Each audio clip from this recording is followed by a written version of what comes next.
What's up, guys? Happy hump day. Hey. So today we're going to talk a little bit about nutrition. Now, granted, we're going to talk about nutrition throughout the entire course of this group because I can't really just put everything into one group video in 5 minutes right now. So we're going to just break it down a little bit easier for us to at least just get started for week one.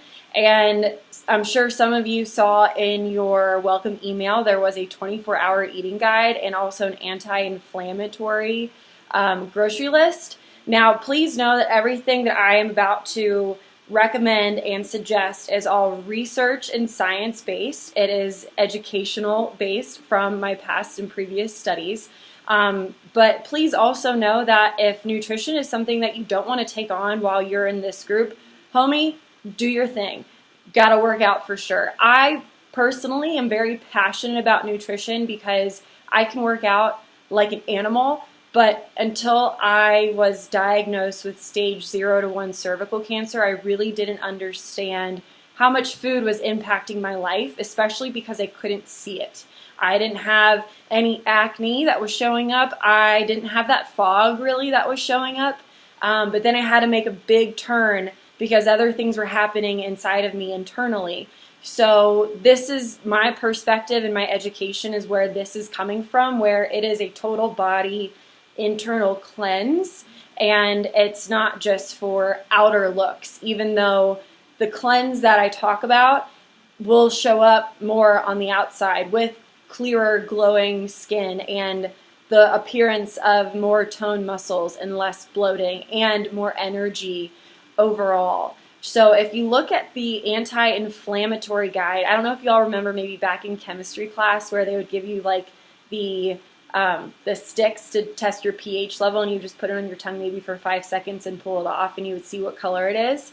Well, so that's what the anti-inflammatory list is. It's to figure out how to balance your pHs. And if you notice on the lower end of everything, on like the 0 side is fried foods, sodas, and actually as you go into like the 1 and 2s, it's dark chocolate and coffees, and then you get into the meats, and you also get into fish and eggs, and then water is a complete balance. And as you go through, then you get more into the veggies and fruits and more high antioxidant berries as well, going all the way up to the 10. Now, the 7.5 range is what a body truly can thrive off of.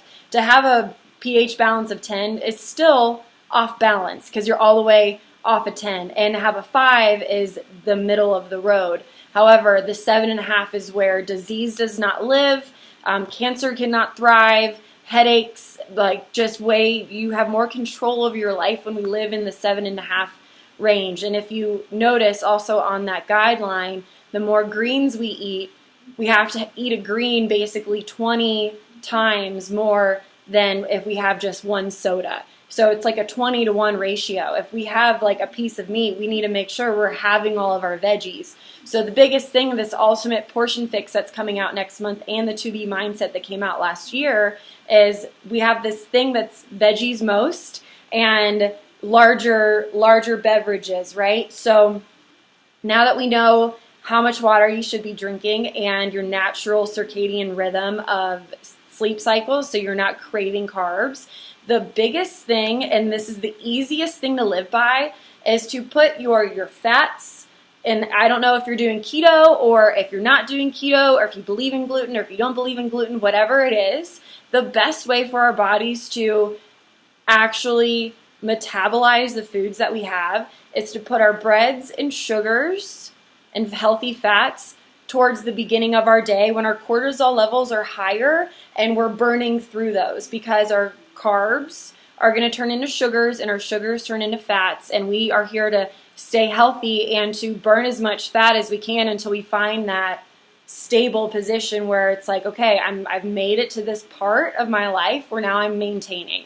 So the biggest thing that I've lived by ever since I was with my nutritionist 6 years ago and since I started studying nutrition is proteins always, in a smaller amount. And you'll see some of you probably got those portion control containers, and the red container is the protein.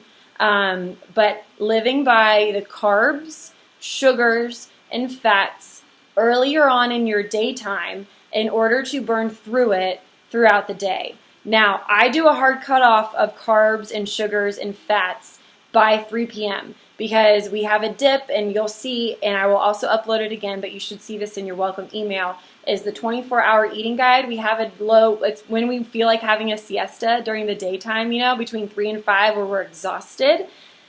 This is a good time to have an energize. This is a good time to drink a lot of water. This is not the time to reach for sugars. This is not the time to reach for processed foods.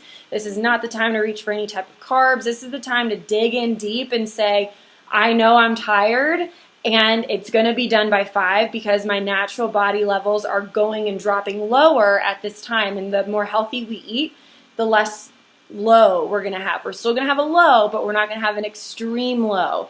So doing a hard cutoff of carbs and sugars and fats around 3 o'clock, especially if your goal is to lose weight and to maintain, this is a great goal. Now, if you're looking to gain weight, please talk with your coach or talk to me so we can get with you on a specific nutrition program. More than happy to really dive into that stuff with you. But to maintain and to lose weight, the carbs and sugars and healthy fats more in the day, proteins and veggies most at nighttime, right? And then water. The biggest thing is trying to not eat 2 hours prior to falling asleep.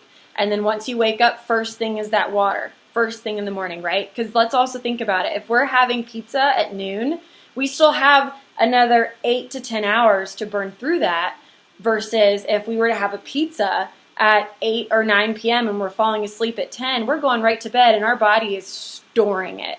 Right? So let's make sure we are eating properly to fuel our workouts and to fuel our bodies and to maintain and to lose our weight and to stay the healthiest as possible. Now, I'm hitting that 7-minute mark and I don't want to really go over it, but if you have any questions, please drop it below.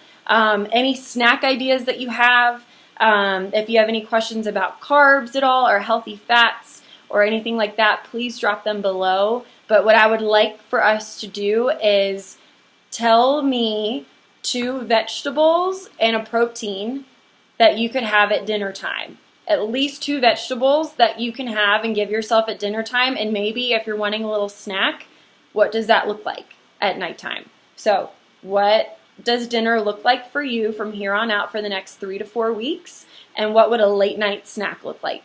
Let's list that off below. Let's drop a photo today if you can. Let's start getting used to maybe taking some photos of your food for the day. And happy hump day, y'all. Looking forward to seeing everybody's check-ins. Bye.